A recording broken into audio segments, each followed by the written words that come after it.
Good morning. It's wonderful to see you all this morning.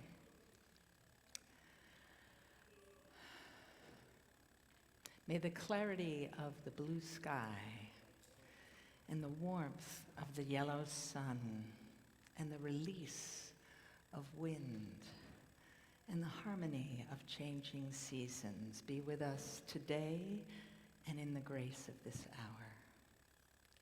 Let's sing together hymn number 345 in the gray hymnal. I believe it's called, "With Joy We Claim the Growing Light." Please rise as you are able in body and or spirit.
Good morning and welcome to First Parish in Milton.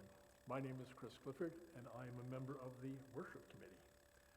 Is there anyone who's having trouble hearing me? If you're on Zoom and you're having trouble hearing, please just message and we will attempt to make an adjustment so that you can hear us. We're so glad you've chosen to be here with us this morning or to join us virtually. However your journey, whatever your heritage, and whomever you love, you are welcome here. Your presence here on Sunday morning enriches worship for everyone. This sanctuary is made holy by your presence. If you're joining us for the first time, a special welcome. You'll find information about First Parish in your pew. One of the greeters or I would be happy to answer any questions you might have. And any of us would welcome the opportunity to walk with you to social hour after the service. The work of living our faith is done both in and out of worship. So I call your attention to the printed announcements that came in your order of worship, or can be found in the email link.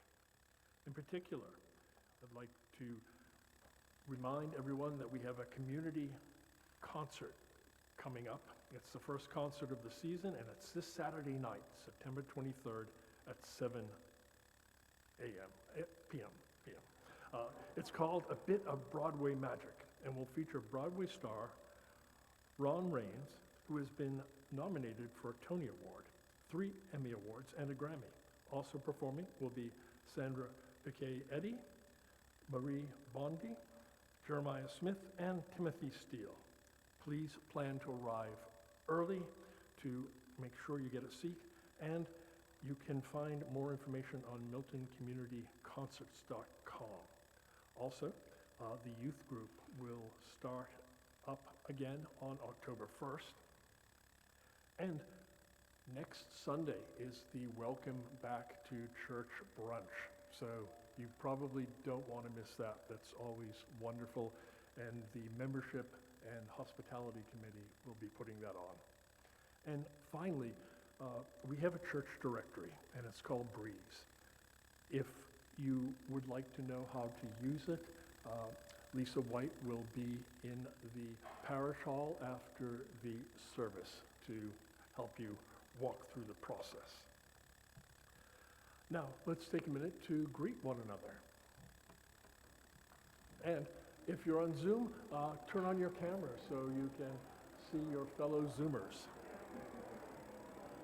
Hi, Chris. Good morning. Oh, good morning. Greetings.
As we enter into worship, please take a moment to make sure your cell phones are silenced.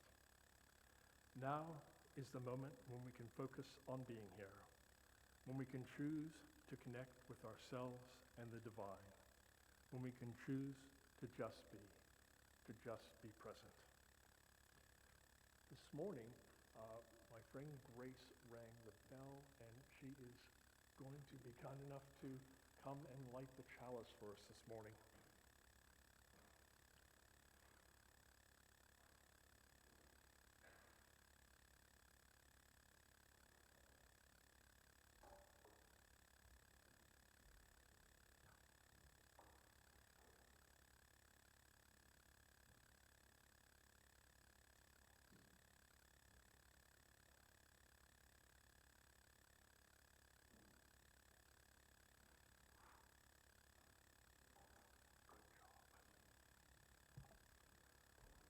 Each Sunday, we light the chalice as a reminder that even in an increasingly unpredictable and dangerous world, the flame continues to shine, a corner of warmth and awareness where we, the members of this faith community, can find comfort, support, and connection to one another. Now, please join me in saying the call to worship. Come, let us gather. Within and among us. We come to seek spiritual growth and understanding. We strive to practice acceptance, forgiveness, and love. Or Chelsea, which starts the Compassion. Come, let us gather together.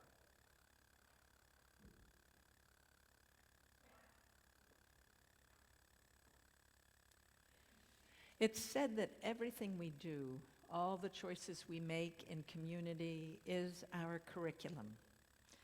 We teach by our choices in leadership, storytelling, showing up, not showing up, opening to each other's knowledge and wisdom. One important part of that is the religious exploration classes and workshops, when we focus on ways to talk about our faith and how it shapes the choices we make in our lives. So Louise Smith-Erb, Family Ministries Director, will take it on from here. Welcome to our Commissioning Sunday. This is a really wonderful, special day, and it is a day when we officially start our our RE programming, and that means we get to recognize the teachers, volunteers, people on our support team who are helping us out. And so a big part of RE programming, we're really centered on community. It's all about our relationships. Whatever we're learning, it all comes back to our relationships. And this year in particular, we're going to be talking a lot about justice, we're going to be talking a lot about change and welcome, and this will be related to some of the stuff that we'll be talking about too in the meeting house, so we'll have that overlap. We have two curriculums. We have a curriculum called Holy Troublemakers, which is for our elementary students. They're going to be learning about lots of different folks of different faith backgrounds who have made change in our world, and then we're going to be talking about how that relates to our faith as Unitarian Universalists.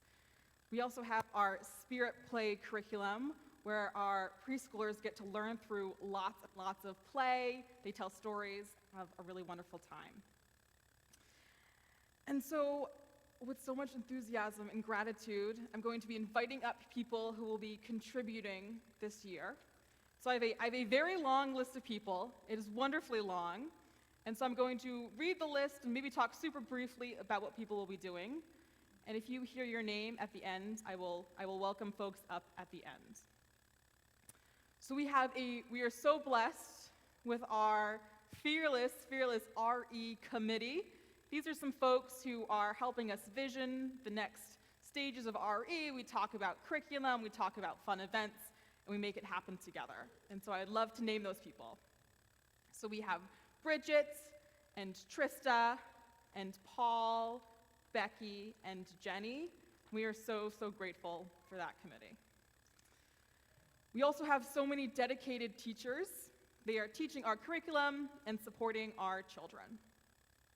We have Bridget and Becky doing Spirit Play with our preschoolers. We have Jenny helping out with our Holy Troublemakers curriculum with our elementary students. And we have Laura, who is, she said she could not make it in person, but I'm giving her a warm shout out for helping out with our youth group. And then we are blessed with so many, we're calling them our support folks. So these are people who are like, I would love to help out maybe once a month, or on occasion, or sub, or all those wonderful things.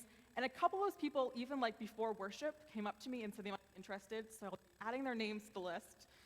So we have Caitlin, we have Joanna, we have Kelsey, and we have Jeff, and then Jen and Julie, just like before the worship, were like, let me know, so I appreciate that as well. So if your name was called, I know sometimes it's a little awkward in front of a group, but we would love for you to come up if your name was called so we can recognize you.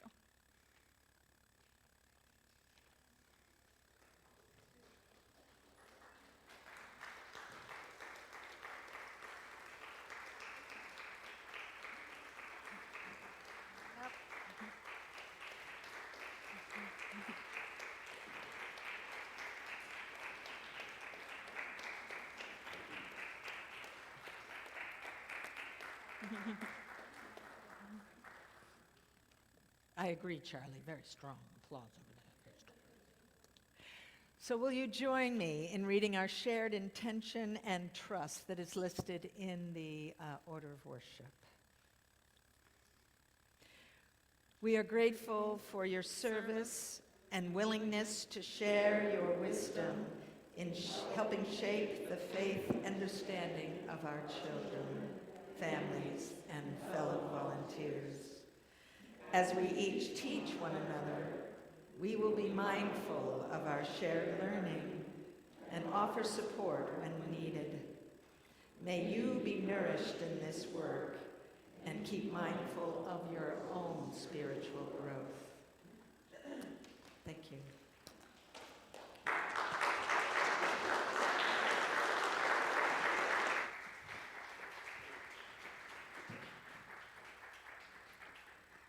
So now is the time to sing all these lovely volunteers and children to their classes.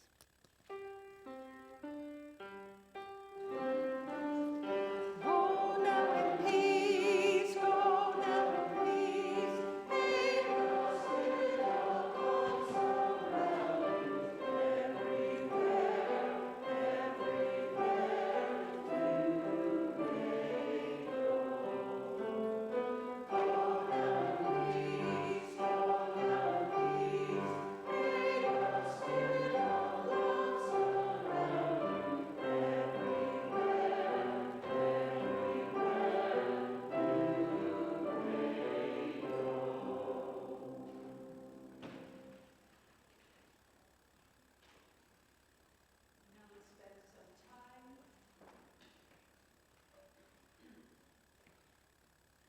Now let's spend some time in community, in stillness. Let the minister get her mic figured out. Here we go. Let the sounds, whatever is coming in, flow through you. Let your breath be very present in you. And give yourself this nourishment of stillness in loving community.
The Same Angry Faces, as told by Pema Chodron. Jarvis Masters, who is a prisoner on death row, wrote a spiritual work called Finding Freedom. In a chapter called Angry Faces, Jarvis has his TV on in his cell, but he doesn't have the sound on because he's using the light of the TV to read. And every once in a while, he looks up at the screen, then yells to the people down the cell block to ask what's happening. The first time, someone yells back, "It's the Ku Klux Klan, Jarvis." And they're all yelling and complaining about how the blacks and the Jews who are responsible for all these problems, it's just them. About half an hour later, he yells again, "Hey, what's happening now?" And a voice calls back, "That's the Greenpeace folks. They're demonstrating about the fact that the rivers are being polluted and the trees are being cut down and the animals are being hurt and our earth is being destroyed." Angry. Sometime later, he calls out again, "Now what's going on?" And someone says, "Oh, Jarvis, that's the U.S. Senate. And that guy who's up there now talking, he's blaming the other guys and the other side and the other political party for all the financial difficulties the country is in." Jarvis just starts laughing, and he calls down, "I've learned something here tonight. Sometimes they're wearing Klan outfits, sometimes they're wearing Greenpeace outfits, sometimes they're wearing suits and ties, but they all have the same angry faces." This is an excerpt from the book, Practicing Peace in Time of War.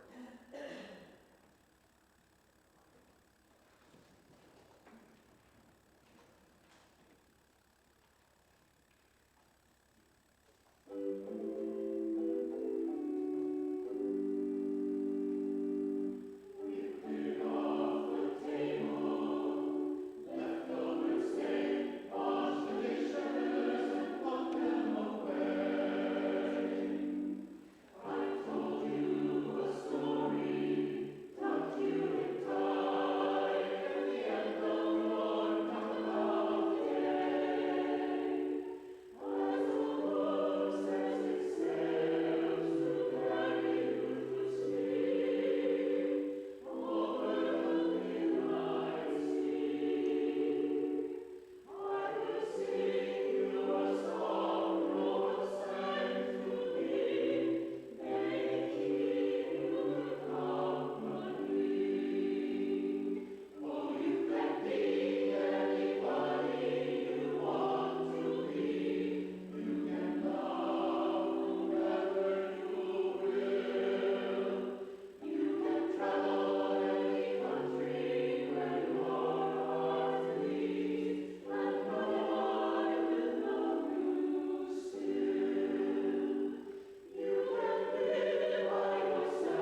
Let me remind you of a popular story offered by Jan Kabat-Zinn, American Buddhist and psychologist.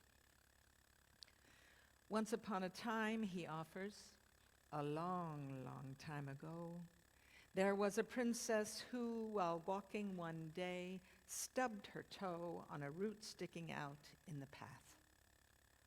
Vexed, she went to the prime minister and insisted that he draw up an edict declaring that the entire kingdom should be paved in leather so that no one would ever have to suffer from stubbing a toe again.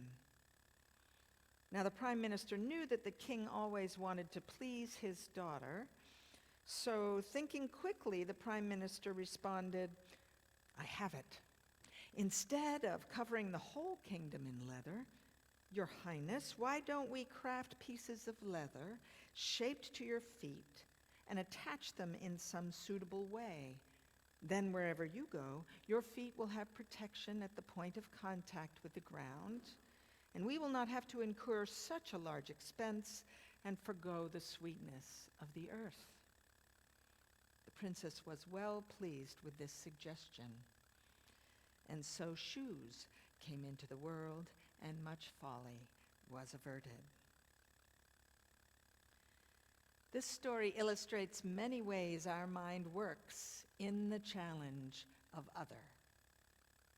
We tend to judge the world as an extension of ourselves, assuming that the world is right when we get our way. The story is told from a place of privilege, with the assumption that discomfort is wrong, should be eliminated and fixed for all time.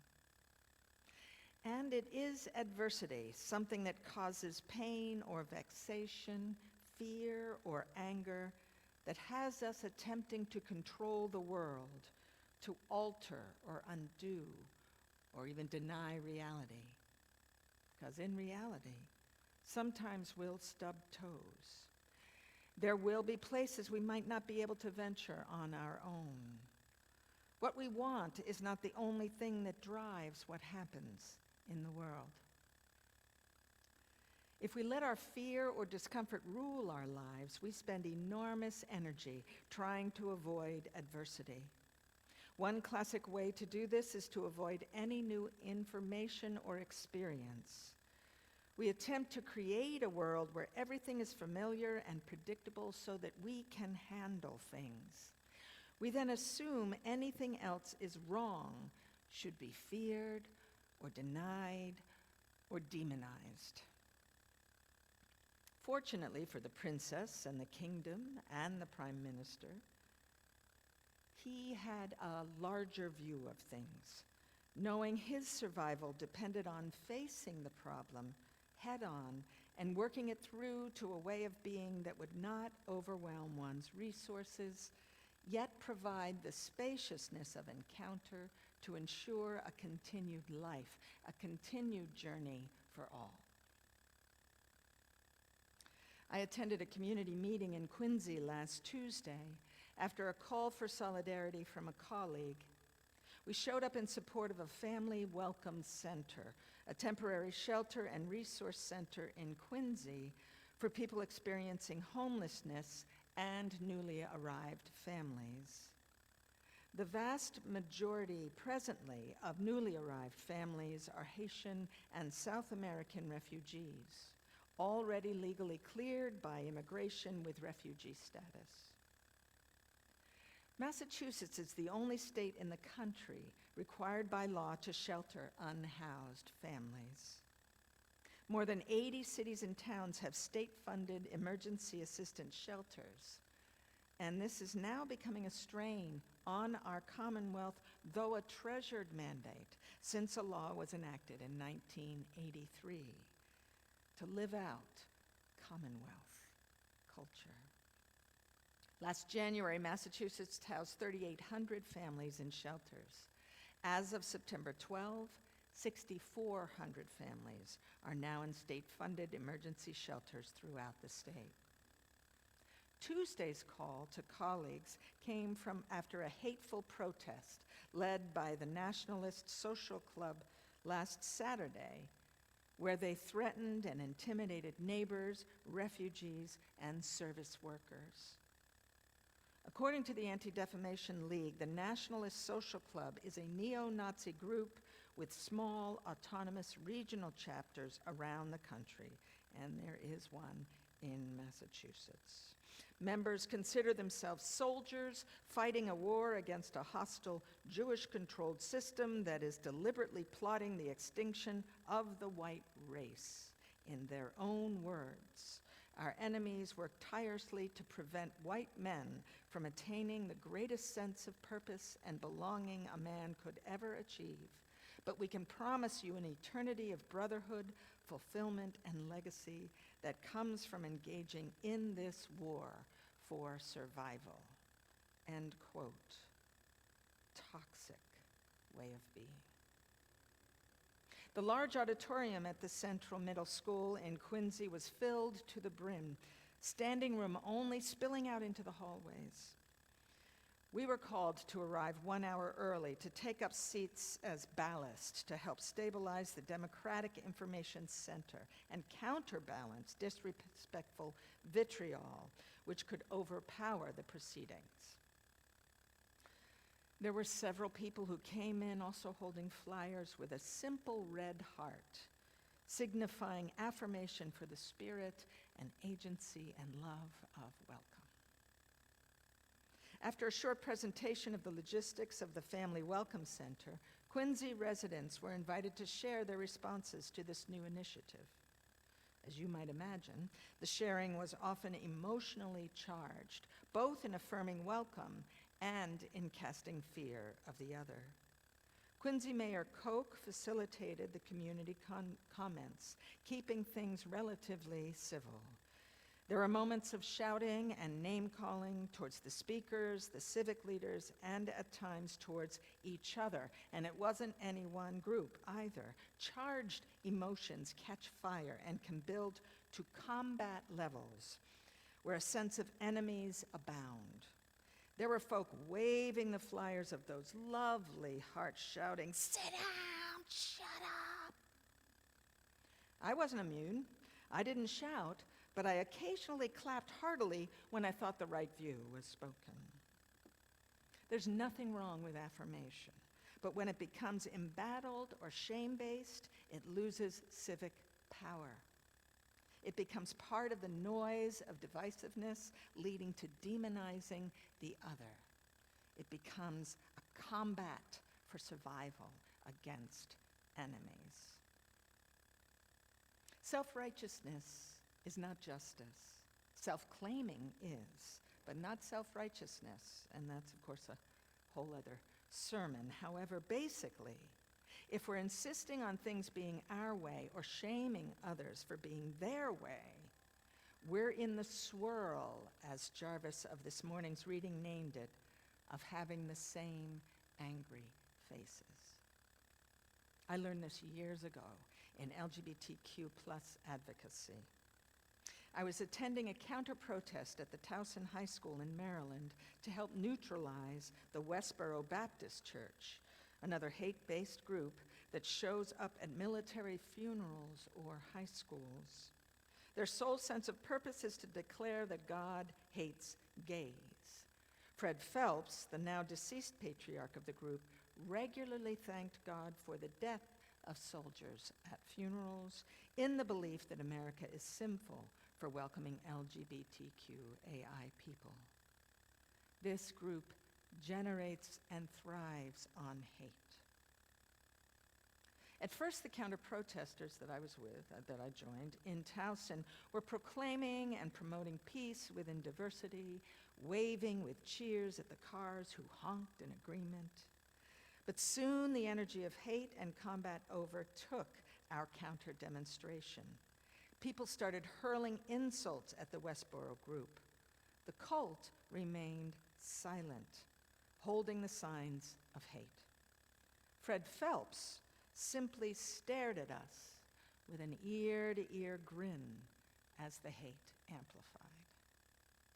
like wildfire. I saw the faces of the advocates change to aggression, the voices turn to hostility, and the language veer to name-calling.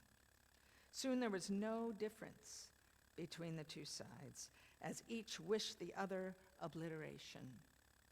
I could feel my own rage rising quickly within me, until I saw Fred Phelps's grin and realized he was feeding off this negativity. I pulled out of it and looked around at the angry, hateful faces and realized we were doing very little for the cause of peace. In fact, we were hooked into the dysfunction. We must be mindful of how we move our energy, how we use our power, how we carry our being. Mohandas Gandhi once offered, as human beings, our greatness lies not so much in being able to remake the world, which is a myth of the atomic age, as in being able to remake ourselves.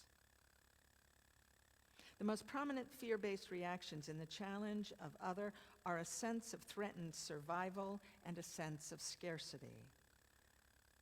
There's a feeling of not enough food, space, authority, power, you fill in the blank, to go around. We naturally assess, minute by minute, whether we are safe, that's natural, and whether we have enough about us to survive. And to wonder about safety is natural, it's neutral when encountering something new or different. It is a risk to welcome the other. So that's not the issue. The discomfort is not the issue. If we make the discomfort or challenge or uneasiness the issues, as if we will be better people when we don't feel these things, we will not develop the expansiveness of being that we hope for. We will not strengthen our muscles for risk. We will not find our true home as a species in this infinitely diverse, interdependent world. Discomfort is the first natural response, which calls for a spirit of support. Spirituality is about finding ourselves in the midst of all things, mysteriously connected to it and blessedly balanced in it. There are several disciplines, gifts of the Spirit, that can help us find this grounding, that can help us strengthen our risk muscles. One discipline lifted up in most religions is the welcome of the stranger, the welcome of other. We stretch ourselves, our sensibilities, our awe, and our humility when we make room for other, and so relate in a new way to the world. This practice gives us a sense of expansiveness and of abundance. It surprises us into new discoveries and teaches us the wonder of diversity. Of course, if there is disrespect or violation, we do not welcome that energy. If there is danger, we do not welcome that energy. In order to be welcoming, we have to have a healthy ability to say no. There are times when protection is essential to carry us forward. There are times when leaving a situation behind or turning another direction is called for. But there are far more times than we allow to make way for the new perspectives, to welcome new ways of being, and to see the potential of the unknown before us. It begins with our letting go of the dogma we've created in our lives, the one that dictates who we have to be and how we have to live. It does us well to examine from time to time our own fundamentalisms, however they manifest. Releasing this alone will create energies of freedom and avenues of seeing that we cannot now know. Transforming our way of being into a harmony amongst the differences is the sacred work that we are called to do, especially in these times. Unitarian Universalism cherishes curiosity, doubt, exploration, creativity, and newfound truth. We do this because we trust in the universe, in the basic stuff of which we are made, and know that wonder, awe, discovery, and engagement can manifest love of creation, respect for its immeasurable glory, and responsibility towards the gift of being for all. Ours is a living faith, a creative spirituality. We practice our understandings in the living of our lives and honor the discipline of an open mind, knowing that we do not know it all, believing that each one of us can help us come to a deeper sense of meaning and fullness. Sometimes we have to search very hard to find the blessing of being. Sometimes we have to heal brokenness and break through habits of mind to come to that sense of inherent dignity. Sometimes we have to let go of ways of being and behaving to come to that sacred knowing. But it's all there in everything if we only look and are willing to see. May we enrich our lives with the welcome of difference and gratitude for increased understanding. May we be strong in our self-claiming and in our curiosity of other. May we come to places of awe and wonder that would not have occurred to us if we had not ventured. May we release and say no to the fear that brings malice, hatred, and violation. May we practice trust in ourselves and the cosmos. And bit by bit, as we come to know the spaciousness of existence in its glorious diversity, our worlds will expand. And beat by beat, as we come to know the expansiveness of hearts, our love will embolden our discoveries. And breath by breath, as we untangle our minds and know our capacity for awareness, our soul's wisdom will soar. Let us build our strength together for bold welcome, brave curiosity, and fierce love. So may it be. Amen.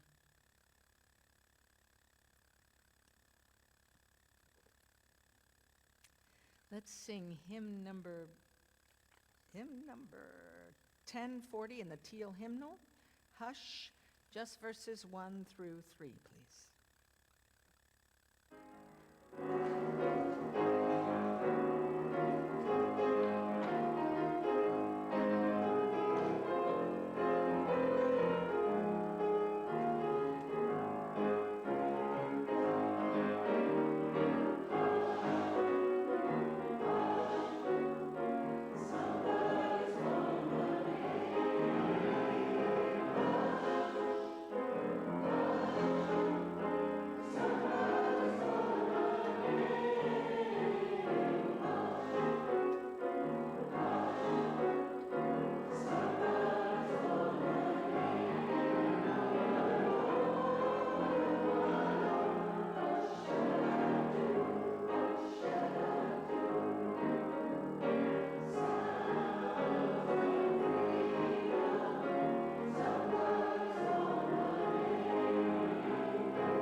Let us join our hearts in the spirit of prayer.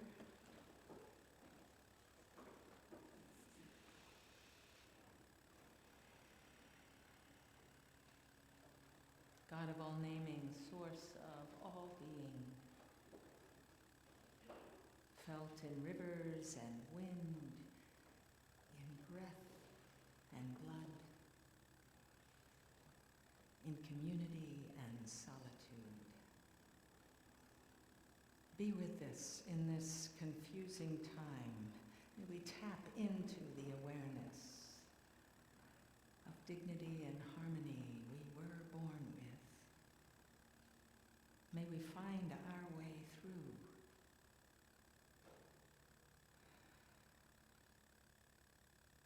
It's a rough time. Lots of violence in the world and in the air, lots of division, lots of hopeless moments for humanity. Help us understand the invitation to be alive and to answer it with love.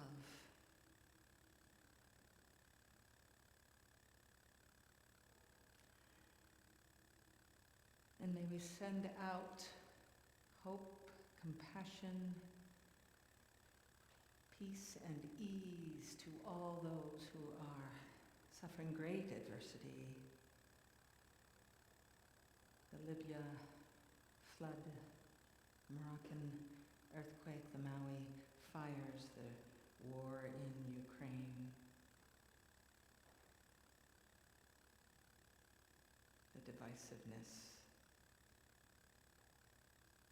and lack of understanding of civility or democracy in our country. Let us hold each other and the wider world in the wisdom of harmony seen in nature, known in fierce love.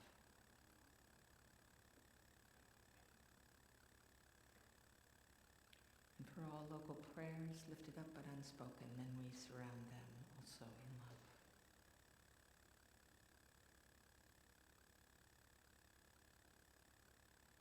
Amen.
This morning's faith reflection is going to be given by Ruth Lejeune and Alex David Carroll. They are members of the Immigration Family Services Institute in Macpac.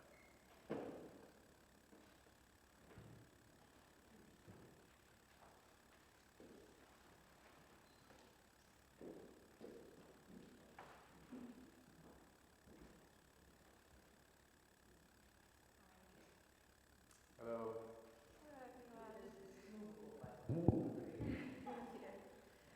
Hello everyone, my name is Ruth and I'm working at the Immigrant Family Services and I'm blessed to be here with you. And my name is Alex Carroll. I'm also working with Immigrant Family Services Institute. We're happy to be here today. We're just going to share a little bit about what your support could do to help our organization and about the current context of the Haitian immigrant situation in Massachusetts. So at the Immigrant Family Services, we mostly serve Haitian immigrants that come from the border and also from the I-134A program. So your donation will be helpful because right now we have a crisis. We have a lot of immigrants coming to the U.S. and they don't have shelter or food. So your donation will be welcome for them to help those who need. And just to give a little context, the organization was founded by Dr. Gérald Gabot, who I think has visited this church 2 years ago. And in 2015, her goal was to help immigrants and their children to fully integrate into society, to give them access to education, healthcare, social, spiritual, and other types of resources. And since 2019, or 2020 really, there's been a wave of Haitian citizens arriving in Massachusetts, especially after the president was assassinated in 2021.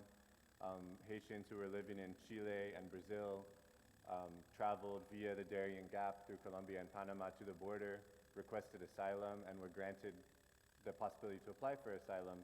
Many of those individuals have since come to Massachusetts. And then there's a second wave, as Ruth was discussing, who have been coming from the beginning of this year through the Biden administration's program, where a sponsor in the US will apply for them to come temporarily to the US, where they can get a work permit, they can get a driver's license, they can apply for government benefits, just as a way to receive temporary relief from the situation in Haiti. So we're dealing with, and we were serving different populations of Haitians, some coming from South America, having crossed the border and endured a lot of privation and difficulties along the way, others coming directly from Haiti.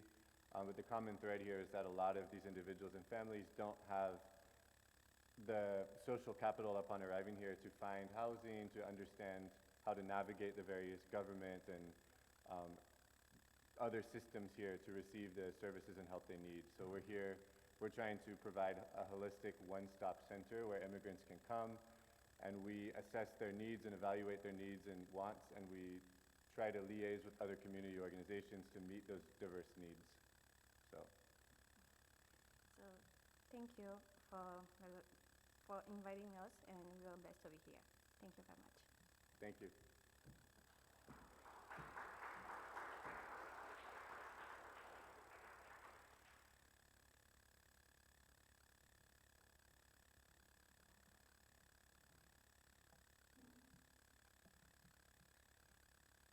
Thank you for speaking and being with us here today. It's a important mission. And thank you. As many of you know, twice a month our offering is given to an organization whose work this congregation supports. This effort is spearheaded by our Social and Environmental Justice Committee, and it's one of the ways we fulfill our mission of helping build a just and healthy world. So today's offering will be given to the Immigration Family Services Institute, located in Mattapan. To give, please follow the instructions in your order of worship, and it will be also shown on the Zoom screen. For those of you in the meeting house, you may also deposit cash or check into the collection plate located at the main entrance and as heading towards the parish hall. Thank you. Please give as generously as you can.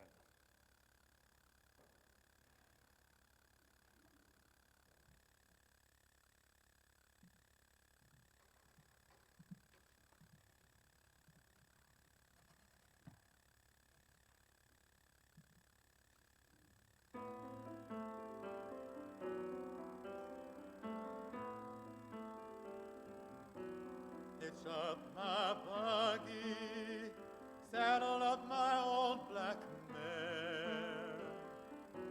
Hitch up my buggy, saddle up my old black mare.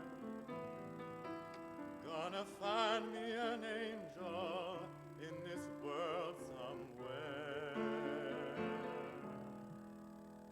I'm a stranger here, I'm a stranger everywhere. I would go home, but honey, I'm a stranger there.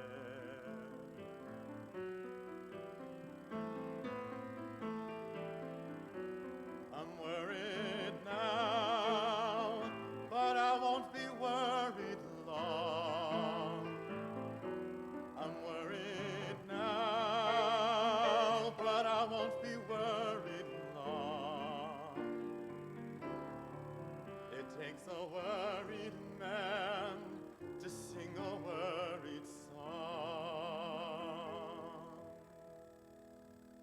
a stranger here, I'm a stranger everywhere.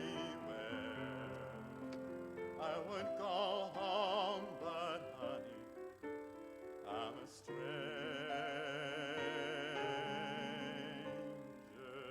there.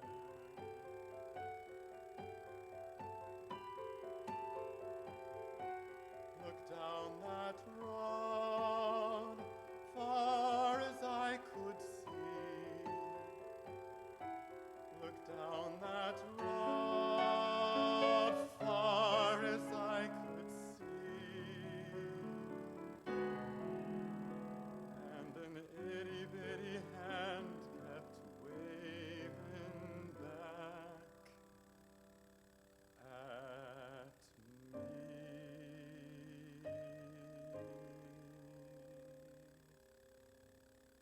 I'm a stranger here, I'm a stranger everywhere. I would go home, but honey, I'm a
Dedication.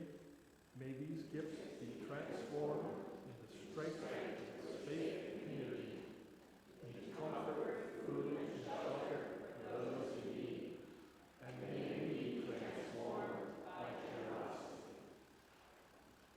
Now, please remain standing as you're able and join me in the closing hymn, 1058, Be Ours a Religion, in the Teal hymnal.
As I extinguish the chalice flame, may the flame of our faith burn bright and deep within us, for welcome, for love, for surprise, for saying no when we need to, and yes, fiercely weak.